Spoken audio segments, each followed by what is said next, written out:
The Guardian, a highly mysterious entity from Bungie's era of Halo. When you think of the Guardian, you probably see a massive skull-faced creature from Halo 5. However, that was certainly not always the plan. You see, there was once a mission planned for Halo 3 known as Guardian Forest. In fact, the multiplayer map Guardian is all that's left of its legacy in the final product. However, the Guardian itself doesn't make any appearances. If you want to know more about that, there is a link at the top right to a video I made a little while ago going into much more detail. Now, that video got many things right, but of course, throughout development, lots of things change, including the final state the Guardian was in before the mission was cut from campaign. What I'm trying to say is the massive cut Guardian boss from that video wasn't entirely correct, and I'm trying to make sure to correct that mistake in this video. Not only that, I've managed to resurrect a hidden and unused Sentinel enemy other than the Guardian in this video, which you might be genuinely surprised to see. But before I go any further and spoil all the fun bits early, let's quickly roll the intro.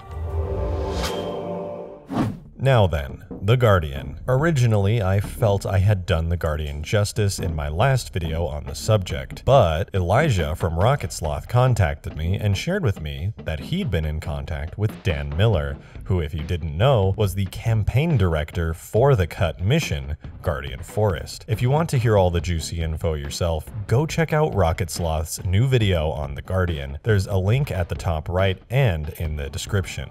Now then, Dan was willing to share some info about the cut Guardian, and it was extremely interesting. For one, the Guardian ended up as less of a Scarab-typed boss, and it was more like an elite. What I mean by that is, if the regular flying Sentinel aggressors are like grunts or jackals, then the Guardian was like an elite or a hunter. They were fast, agile, dealt lots of damage, and had a nice chunk of health. Before lots of content was cut from Halo 3 prior to release, there were supposed to be about 6 encounters with them throughout the entire campaign. Now, as soon as I heard all of this info, I knew what I had to do. I already had the Guardian AI that I worked on for so long from my previous boss battle video, so turning it into a smaller, less godlike version of itself wouldn't theoretically be too hard. I got to work on that, and after a little while, I was able to do it justice.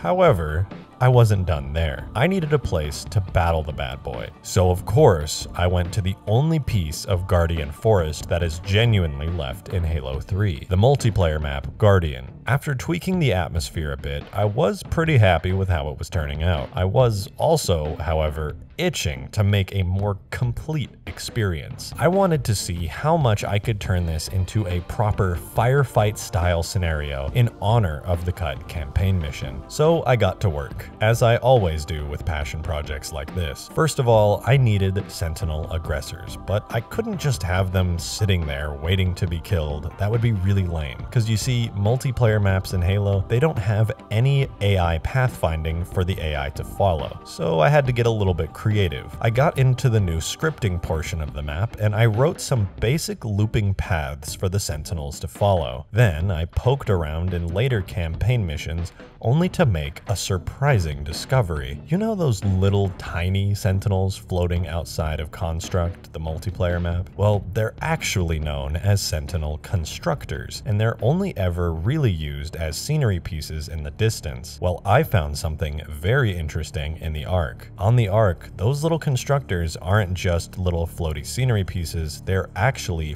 full-fledged AI enemies. Curious, I pulled them onto Guardian where I was modding at the time, and to my surprise, they began to attack me. However, they were using a clearly unfinished weapon from the development of Halo 3. It had no effects and was basically invisible. It seemed to be similar to a Sentinel beam, but much weaker. It was known in the files as the Sentinel Aggressor Welder, kind of like a welding beam, I could only assume. It was interesting to be sure, but not great for gameplay. So I quickly went back into campaign, grabbed some of the effects for Guilty Spark's welding beam, the one that he uses in certain campaign moments to open doors and such. I shrunk the beam down a bit and voila, the constructors were back in action. Now, I had 3 Sentinel types on my modified and spooky Guardian Forest homage, so I decided once I had the paths done and the AI in, I'd put a script in there for some music that fit the atmosphere, and, well, I think I should let the results speak for themselves.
As you can see, Guardian Forest is far from dead. Although the mission is cut from the game, with the multiplayer map Guardian, the actual model of the Guardian enemy hidden in plain sight on Epitaph, and some nice Sentinel enemies to go along with them, the spirit of the cut mission lives on through the power of both mods and Halo fans' thirst for cut content. If you enjoyed all the work I put into this, a like would be much appreciated. Oh, and maybe a subscription. Did I mention I have a Patreon and a thriving Discord community? Anyway, I hope you enjoyed, and I look forward to earning your view on my next video. Thank you for watching, and I'll see you there.